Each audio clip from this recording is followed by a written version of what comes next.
আসসালামু আলাইকুম everyone, welcome back to my channel. আজকে আমরা চ্যালেঞ্জ করব হিউজ মাটন লেগ কারি আর হচ্ছে গরম ভাত খাওয়ার চ্যালেঞ্জ। সাথে হচ্ছে কাঁচামরিচ, শসা, লেবু সব কিছু নিয়ে নিচ্ছি। এটার মধ্যে কিন্তু বোম্বে মরিচ দেওয়া, বোম্বে মরিচ দিয়ে তারপর রান্না করছি। আর অনেক দিন পরে আমরা আজকে আলহামদুলিল্লাহ মানে মাটন লেগ, এত বড় লেগ খাবো ইনশাআল্লাহ।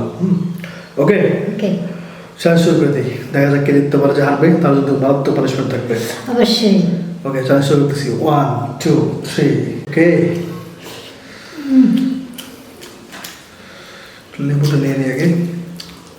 চ্যালেঞ্জ শুরু করে লেবু তো আমাদের ফ্যান আমার।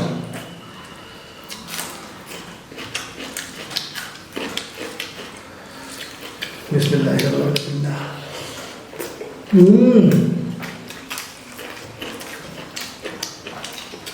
ভালো স্যার।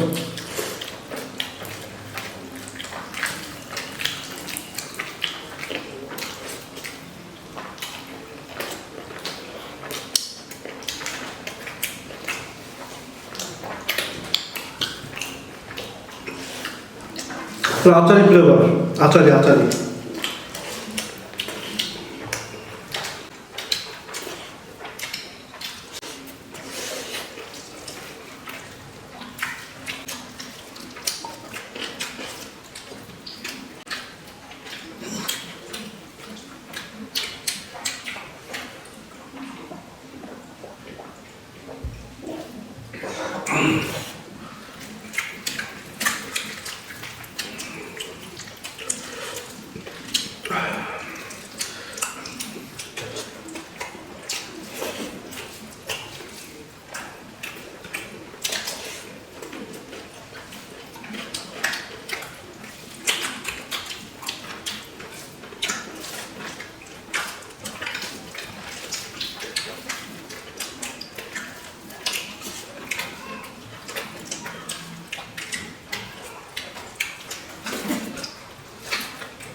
আচারি ঝালটা সেই বোমা বলছিস না,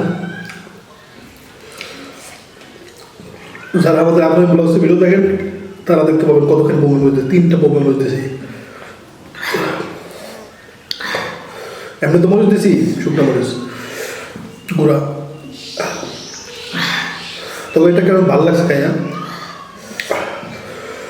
আচার দেওয়ার কারণে টক টক যে ফ্লেভার এটা আসছে, আর ঝাল, তারপরে বোম্বে মরিচের ফ্লেভার সব মিলে সেই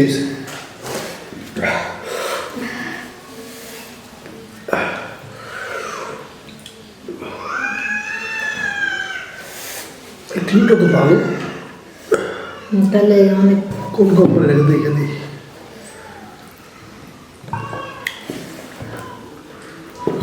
এই যে এই টিস্যুটা নরম অনেক, একবারে ভালো লাগছে, ইজি টিস্যু। ওরা সব ক্লিন করে তারপর আসতেছি। ও ভাত খেয়ে দেবো তো থাকে না।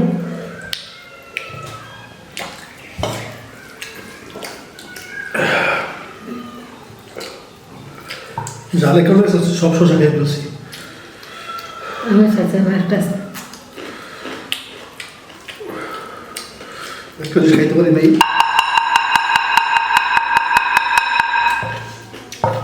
আছে।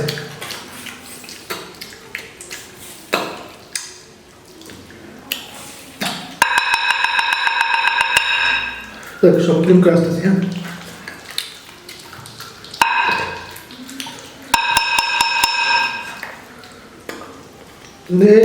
নাই, আলহামদুলিল্লাহ আজকে জিততে পারছি। ব্যাপারটা হচ্ছে নুরজান যে হাসছে ওইটা বুঝতে পারছি, কারণ হচ্ছে দেখেন রোজা রেখে আসলে আর ওই রাতে অত বেশি খাওয়া যায় না। তা আমি জিতছি কেন, কারণ আমার পানিশমেন্ট দেওয়া লাগবে। আমি তো বলছি যে পানিশমেন্ট দিতে কত ভালো লাগে, পানিশমেন্ট নিতে মানে নিজের মনে গেছে, নিজের মনে একটা বন্দি আসামি, মানে আমার কেউ একটা জিনিস দিবে জোর করে আমার খাওয়াই লাগবে, ওইটা আমার নেওয়াই লাগবে, এটা কোনো কথা। সেই জন্য কষ্ট কষ্ট দিচ্ছি, কিন্তু সত্যি কথা রোজার মধ্যে খাওয়ার স্পিড বলেন, আগ্রহ বলেন, মানে বেশি খাওয়ার এটা অনেক কম। রোজাটা শেষ হয়ে গেলে ইনশাল্লাহ তারপর ভালো চ্যালেঞ্জ করতে পারবো, কিন্তু চাই না রোজা শেষ হয়ে যায়, কারণ রোজাতে অনেক বড় সওয়াব আপনারা জানেন। হ্যাঁ, তো রোজা চ্যালেঞ্জ করতেও চাইনি, এটাও আপনারা বুঝতে পারতেন আশা করি। তা আপনাদের কথাই শুধু জানাতে শুরু করলাম আর কি। যাক, আজকে একটু রোজানকে একটু ধোলাই দিই। আমাকে দিয়েছিল হলুদ আর পেয়ারা। আল্লাহ কও কেন, তুমি খাইছো? যে খাইছে সে জানে কেমন। আমি কব ওরে ভাই এটা যে কি জিনিস, আল্লাহ এটা আমি কব, তাই না? এটা যে কি জিনিস ওইটার মধ্যে আছে। না না, ওরা আমাদের বেশি ওরে, আমি যেটা ছেড়ে দেবেন এখন আর ওগুলো ওইগুলো লাভ আছে, এখন আমি চেয়াতে করে নিতে হইব। সামনে একবার অপচয় করার দরকার নাই, একটা হাত ব্যবহার করতে হবে। আর আপনার দুইটা দিচ্ছে, আমি আমার দুইটা দেবেন। কি ধরে দিছে? আমার 3টে দিছে।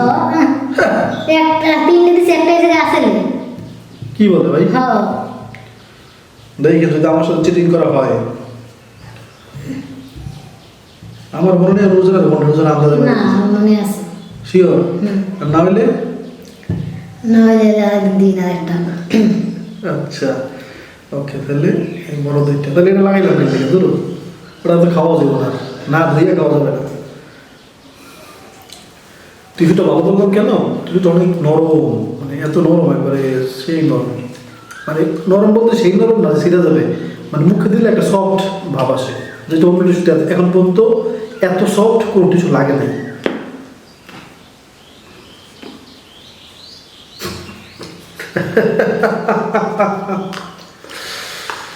বাইরে সবচেয়ে কষ্ট লাগে মানে পেয়ারা রসটা যখন বেরোয় না, ও যাইবে না, যারা তো যাইবে না, ভিজা পেয়ারা, রসালো পেয়ারা তো সব খায় নিছে, হলুদ কিলে ফেলেছে একবারে, মানে হলুদ মানে পেয়ারা রসটা মুখের মধ্যে বেরোয়, সাথে সাথে হলুদটা বইলে বইলে মানে রসের সাথে মিক্স হয়ে যায়, তখন যে কেমন লাগে রে ভাই, এখানে তিতে দিতে। আর ওই যে পেয়ারা মজার জিনিস, সেটার মধ্যে এরকম লাগতেছে মানে মনই খারাপ হয়ে যায়। মানুষের কিন্তু শরীরের কষ্টের চাইতে মনের কষ্ট বড় কষ্ট। তো সেই কষ্ট এখন জানা হয়েছে।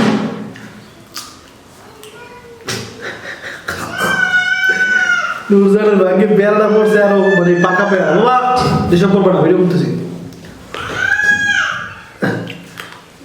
পাকা পেয়ারা পড়ার কারণে জিনিসটা আরো নরম বেশি, আরো হলুদ বেশি খাইছে। এটা মিষ্টি ইস্যু।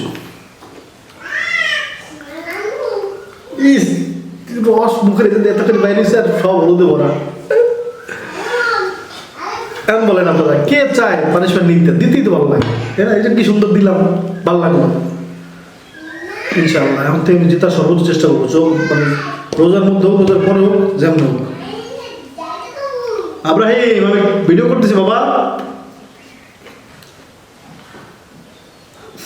ফাইটটা যায়, ফাইটটা তো যাওয়ারই কথা, আমাকে কেন দিলা? আমার পছন্দের খাবার পেয়ারা ভাই। আমি ওই দিনে বলতে পারিনি ভিডিওর মধ্যে, ভিডিওটা মানে চার শেষ হয়ে গেছিলো। আজকে বলি, যারা ডায়েট করতে চান পেয়ারা খাবেন বেশি বেশি। পেয়ারায় আপনার ওই ক্যালোরি খুবই কম, আর পেয়ারা খাইলে খিদা কম লাগে, কারণ পেয়ারা হজম হতে দেরি লাগে অনেক, বুঝছেন? সবাই বেশি বেশি পেয়ারা খাবেন, শসা খাবেন লেবুর রস দিয়ে অথবা টক দই দিয়ে, আর খাবেন কাঠবাদাম, পেস্তা বাদাম, তো না কি বাদাম, এই বাদামটার নাম বারবার বলে সাদা বাদাম না, তো কাঠবাদাম, পেস্তা বাদাম আর ওই বাদাম বারবার না বলে যাও, মনে আসবে না, আমরা জানি কি বাদাম জানি। আরে আজকে মনে করবো ইনশাল্লাহ কাঠবাদাম, পেস্তা বাদাম, কাজু বাদাম। একসাথে মনে পড়ছে, দেখছেন? কাজু বাদাম, কাজু বাদাম, কাঠবাদাম খাবেন বেশি বেশি। আর হচ্ছে যেটা বললাম, শশা খাবেন যখন ক্ষুদা লাগবে, শশা লেবুর রস দিয়ে খাবেন অথবা টক দই দিয়ে। আরও খিদে লাগবে তখন আবার পেয়ারা খাবেন, দেখবেন ইনশাআল্লাহ চিকন হয়ে যাবেন খুব তাড়াতাড়ি। আমি বর্ষাকালে এটা করবো, আবার ডায়েট করবো বর্ষাকালে ইনশাআল্লাহ। বর্ষাকালে কি হয়, আমাদের ছাদে হচ্ছে বৃষ্টি পড়ে, সেখানে দৌড়তে সকালে উঠে দৌড়দৌড়ি করি বৃষ্টির মধ্যে ভিজা ভিজা। তারপরে আইসা এই একটু পেয়ারা খাই, খালি পেটে। প্রথমে লেবু পানি খাই, তারপরে পেয়ারা খাই, তারপরে হচ্ছে শশা খাই। তারপর দুপুরবেলা একটা মাছ অথবা একটা মুরগির একটা টুকরা, একটা মানে লেগ পিস অথবা একটা সিনার পিস অথবা একটা মাছ, ওটা হচ্ছে তেল ছাড়া ওভেনে ফ্রাই করে খাই। ওভেন না থাকলে আপনারা তেল ছাড়া একটু করবার ভাজার চেষ্টা করবেন অথবা অল্প তেল দিবেন। এরপরে হচ্ছে ওইটার সাথে ওই যে মাছ বা চিকেন খাবো, ওটার সাথে হচ্ছে শশা থাকবে আর বাদাম থাকবে। এরপরে হচ্ছে বিকাল যদি খাইতে পারেন অনেক কিছু, তাহলে হচ্ছে মানে ক্যালোরি ছাড়া, হ্যাঁ, জিরো সুগার বা জিরো ক্যালোরির বিস্কুট থাকে, সেই বিস্কুট আর গ্রিন টি খাবেন। তাহলে ইনশাআল্লাহ এরকম করে। আর রাতের বেলা কিচ্ছু খাবেন না পারলে, আর যদি খাইতে মনে অনেক বেশি ক্ষুধা লাগে তাহলে হচ্ছে শশা লেবু দিয়ে খাবেন অথবা পেয়ারা খাবেন, দেখবেন তারপর আপনার ঠেকাই খেয়ে ইনশাআল্লাহ। আমি অনেক ওয়েট কমে গেছিলাম, আপনার মনে আছে মনে হয়, ইনশাআল্লাহ আবার কমাবো ইনশাআল্লাহ। দোয়া করবেন, আপনাদের দোয়া করি। কেমন লাগলো আজকে পানিশমেন্ট, কেমন লাগলো আজকে চ্যালেঞ্জ, কমেন্ট করে জানাবেন। আসসালামু আলাইকুম। আসসালামু আলাইকুম।